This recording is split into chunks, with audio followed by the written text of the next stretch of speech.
Important question जो कि physics के प्रीवियस ईयर में आए हुए आज हम डिस्कस करने वाले हैं।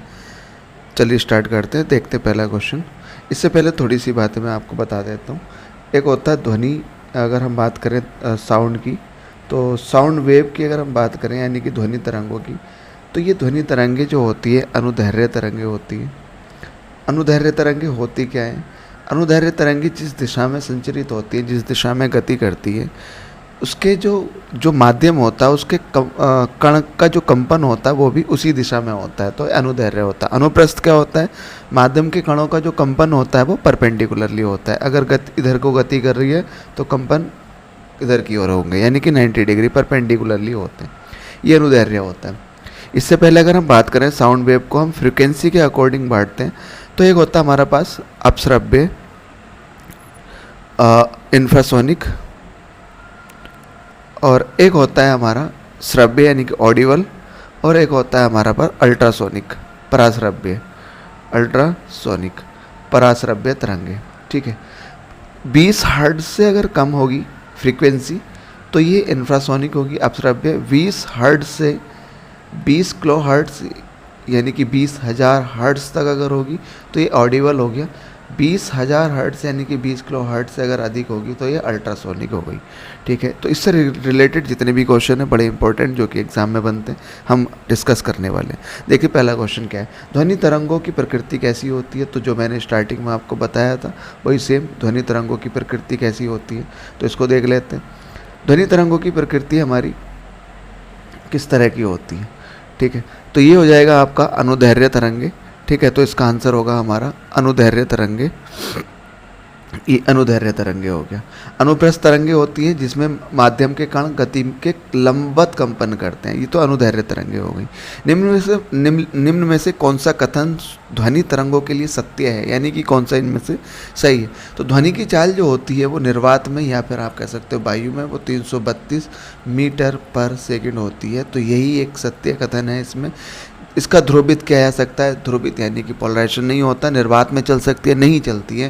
ध्वनि तरंगों को चलाने के लिए हमें माध्यम की आवश्यकता पड़ती है, निर्वात में ये नहीं चलती है, तो ये भी गलत हो गया, ये भी गलत हो गया, और ये इसका आंसर होगा। अब श्रव्य तरंगे अभी अभी हमने बात की थी। इंफ्रासोनिक तरंगे 20 हर्ट्ज से कम की होती है, यानी कि ए ऑप्शन इसका आंसर होगा। नेक्स्ट क्वेश्चन,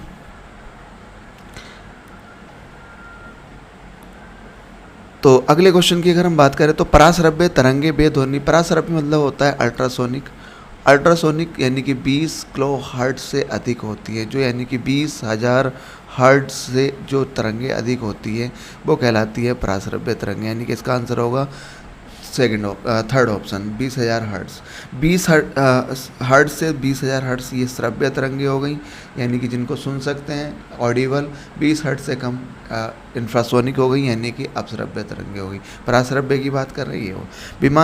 विमानों के आंतरिक भागों की सफाई में किसका उपयोग किया जाता है? किस प्रकार की तरंगे होती है? तो पराश्रव्य तरंगे विमानों के आंतरिक भाग की सफाई करने के लिए, महंगे कपड़ों उनकी सफाई करने के लिए, चिमनियों की सफाई करने के लिए, कारखानों की चिमनी, इसका यूज़ किया जाता है।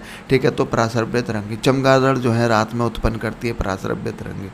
चंद्रमा पर धरातल से दूर विस्फोट सुनाई नहीं पड़ता है। विस्फोट सुनाई क्यों नहीं पड़ता है? देखो विस्फोट मतलब ध्वनि हो गया। विस्फोट तभी सुनाई होगा जब ध्वनि होगी, और ध्वनि के लिए हमें माध्यम की आवश्यकता पड़ती है। और जब चंद्रमा की अगर हम बात करें तो वहाँ माध्यम है ही नहीं, और जब चंद्रमा और पृथ्वी के बीच में कोई माध्यम ही नहीं है, निर्वात है, तो निर्वात में तो चलेंगी नहीं ध्वनि तरंगे, तो इसलिए क्या होता है ना, विस्फोट सुनाई नहीं पड़ता है। तो इसका आंसर होगा वायुमंडल की अनुपस्थिति के कारण। तो ये इसका आंसर होगा, वायुमंडल की वहाँ पे अनुपस्थिति है जिसके कारण जो है विस्फोट सुनाई नहीं पड़ते हैं। आगे अगर हम बात करें, चमगादड़ अंधेरे में उड़ सकती है। चमगादड़ का उड़ने का एक रीज़न होता है क्योंकि वो अल्ट्रासोनिक यानी कि पराश्रव्य तरंगे उत्पन्न करती हैं, और पराश्रव्य तरंगे इतनी तेज़ी की गति से जाती हैं कि सामने अगर कोई ऑब्स्टेकल होगा तो उससे टकरा के फिर वो वापस आती हैं। अगर वो वापस आ जाती हैं तो उसे लगता है कि आगे ऑब्स्टेकल है तो वो मुड़ जाती है, और अगर नहीं आती है तो वो सीधा उड़ता चला जाता है। तो बस यही एक रीज़न है।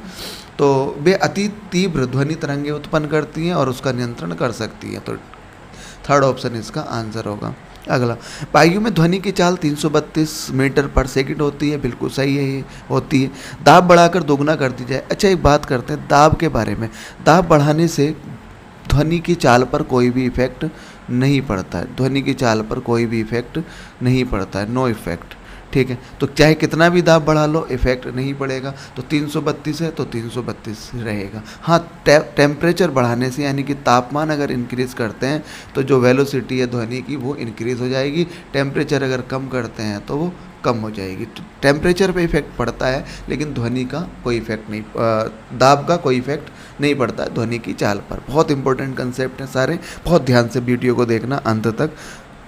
निम्न द्रव्यों में से ध्वनि सबसे तेज यात्रा करती है। तो ध्वनि की अगर चाल की बात करें तो सबसे अधिक मात्रा में जो मतलब सबसे तेज़ी से वो ठोस में, उसके बाद द्रव में, और सबसे कम जो चाल होती है उसकी गैस में होती है। तो ठोस माध्यम में सबसे अधिक, उसके बाद द्रव में, और उसके बाद फिर गैस में। तो इन तीनों में देखते हैं ठोस कौन सा है, तो स्टील ठोस हो जाएगा, तो ये इसका आंसर होगा। स्टील में ध्वनि सबसे तेज यात्रा करेगी इन सब में। निर्वात में तो करेगी नहीं, जल में स्टील के कंपैरिजन में कम होगी, और वायु में और भी कम होगी, और निर्वात में तो बिल्कुल भी चलेगी नहीं।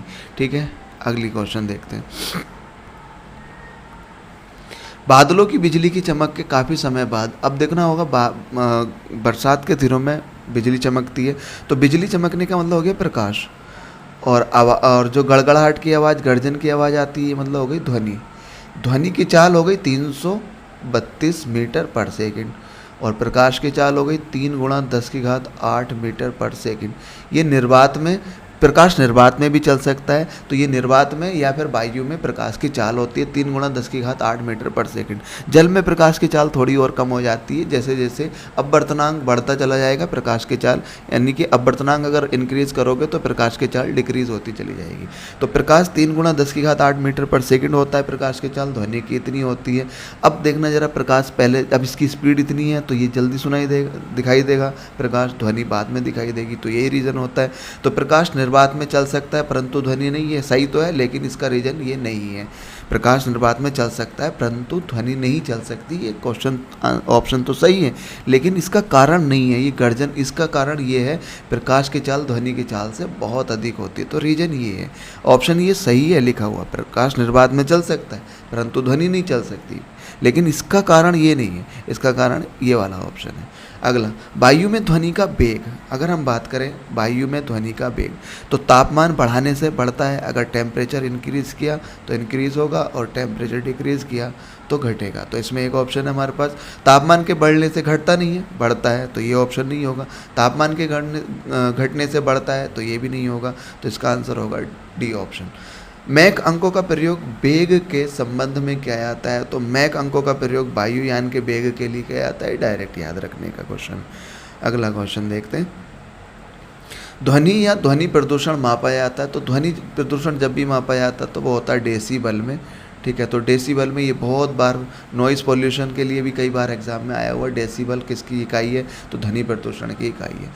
95 डेसीबल तक मैक्सिमम सुन सकता है, इसके बाद सामर्थ्य नहीं। लेकिन ये ऐसा नहीं कि ये बहुत आसानी से सुन लेगा, ये बहुत शोर होगा इसमें।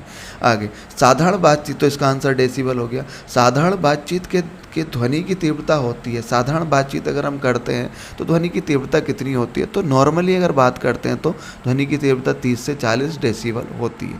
ध्वनि की वह विशेषता जो एक मादा ध्वनि को नर ध्वनि से भिन्न करती है, यानी कि अलग करती है, तो वो होता है इसका तारत्व। तारत्व बोले तो पिच। ठीक है, तो पिच जो है मादा ध्वनि को नर ध्वनि से अलग करती है। तो पिच डिपेंड करती है, जो पिच डिपेंड करती है वो करती है फ्रीक्वेंसी। फ्रीक्वेंसी बोले तो आवृत्ति पर निर्भर करती है। ठीक है, आवृत्ति अगर अधिक होगी, फ्रीक्वेंसी अधिक होगी तो पिच अधिक होगा, फ्रीक्वेंसी अगर कम होगी तो पिच कम होगा, तारत्व कम होगा। ठीक है, तो नर जो ध्वनि है इसकी फ्रीक्वेंसी कम होती है तो इसलिए इसका तारत्व भी कम होता है, तो इसी वजह से ये इसको अलग करती है। तो तारत्व हो गया, या आप कह सकते हो फ्रीक्वेंसी यानी कि आवृत्ति। तो आवृत्ति अधिक तो फ्रीक्वेंसी, पिच अधिक, फ्रीक्वेंसी अधिक तो पिच अधिक। आगे बात करते हैं। पुरुषों की अपेक्षा महिलाओं की आवाज़ अधिक तीक्ष्ण होती है क्योंकि महिलाओं की आवाज़ का तारत्व अधिक होता है। तारत्व अधिक यानी कि पिच अधिक होता है, अभी अभी हम पीछे पढ़ के आ रहे हैं। तो पिच अधिक है तो फ्रीक्वेंसी भी अधिक होगा। स्त्रियों की आवाज़ पुरुषों की अपेक्षा पतली होती है। पतली होने का रीज़न यही होता है क्योंकि इनकी आवृत्ति अधिक होती है, तो आवृत्ति अधिक हो गई। एक बात और, अगर आवृत्ति अधिक होगी, फ्रीक्वेंसी अगर अधिक होगी तो जो तरंग दैर्घ्य है, तरंग दैर्घ्य कम होगी। ठीक है, फ्रीक्वेंसी अगर अधिक है तो तरंग दैर्घ्य कम होगी, लैम्डा कम होता है। ठीक है, तो फ्रीक्वेंसी और तरंग दैर्घ्य यानी कि वेवलेंथ दोनों इन्वर्सली प्रोपोर्शनल होते हैं। ठीक है, अगर एक को बढ़ाओगे तो दूसरा घटेगा। तो आवृत्ति अधिक तो तरंग दैर्घ्य कम। अगर हाँ ये होता तरंग दैर्घ्य कम तो ये ऑप्शन भी इसका आंसर हो जाता। ध्वनि तीव्रता की डेसिबल में वह अधिकतम सीमा जिसके ऊपर व्यक्ति सुन नहीं सकता है, तो ये 95 डेसिबल है। इसके ऊपर बिल्कुल भी नहीं सुन सकता। थोड़ा ये ऐसा नहीं कि ये भी बहुत आराम से सुन लेगा, ये भी बहुत ज़्यादा शोर होगा, तो मतलब ऑडिबल है, कान सहन कर सकते हैं। इसके बाद तो कान फिर सहन नहीं कर सकते। ठीक है, तो आगे अगर हम बात करते हैं प्रतिध्वनि के लिए, प्रतिध्वनि का कारण क्या होता है। तो प्रतिध्वनि होता क्या है, हमने देखा होगा पहाड़ों पे जब हम भी जाते हैं कभी, तो पहाड़ों पे जब हम बोलते हैं तो सामने वाले पहाड़ से वापस टकरा के हमारी आवाज़ आती है, यही कहलाता प्रतिध्वनि, जिसको बोलते हैं इको। तो इको क्या होता है, जब हम बोलते हैं तो सामने वाले पहाड़ से या सामने वाली किसी दीवार से टकरा के आवाज़ का वापस आना, ये कहलाता प्रतिध्वनि। अभी किसी चीज़ से टकरा के वापस आना, ये कहलाता है परावर्तन। ठीक है, रिफ्लेक्शन, इसको बोलते हैं रिफ्लेक्शन। किसी चीज़ से, किसी तल से टकरा के वापस आना, ये रिफ्लेक्शन कहलाता है। तो पता है रिफ्लेक्शन तो होगा, तो ध्वनि का क्या होता है फिर, रिफ्लेक्शन होता है, ध्वनि का परावर्तन होता है, उससे टकरा के फिर वो वापस आ जाती है। स्पष्ट प्रतिध्वनि सुनने के लिए, स्पष्ट तो कम से कम हमारी न्यूनतम दूरी कितनी, अधिक से अधिक तो कितनी भी हो सकती है, न्यूनतम दूरी हमें कम से कम चाहिए होता है 17 मीटर, या फिर 16.6 मीटर भी कहीं कहीं लिखा होता है, 17 मीटर। तो इस वाले ऑप्शन में आंसर होगा। ये कैसे याद रख सकते हैं, इसको ऐसे याद रख लो 332 के लगभग, 332 को हटा के 330 लिख लो और इसको 2 से डिवाइड करो तो, और 0 भी हटा दो, तो ये 17.5 के लगभग 16.5 के लगभग ये बैठेगा। तो 16.5 और कभी कभी ये ऑप्शन भी होता है, तो 17 के लगभग ये, इसके करीब तो यही दिखाई दे रहा है, तो ये इसका आंसर है। ऐसे याद रख सकते हैं। ध्वनि का प्रभाव जो है वो मानव के कान पर कितने समय के लिए पड़ता है, तो वो 1/10 सेकंड के लिए पड़ता है। 1/10 सेकंड को आप ऐसे लिख सकते हो 0.1 सेकंड, तो इसका आंसर ये होगा। तो 1.1 सेकंड बोलो या 1/10 सेकंड बोलो। तो ये इंपॉर्टेंट क्वेश्चन थे फिजिक्स से रिलेटेड, जो कि बहुत बार एग्जाम में पूछे गए हैं। और चैनल को जरूर सब्सक्राइब करना, अपने दोस्तों के साथ शेयर करना। मिलते हैं अगली वीडियो में। Thanks for watching and keep learning.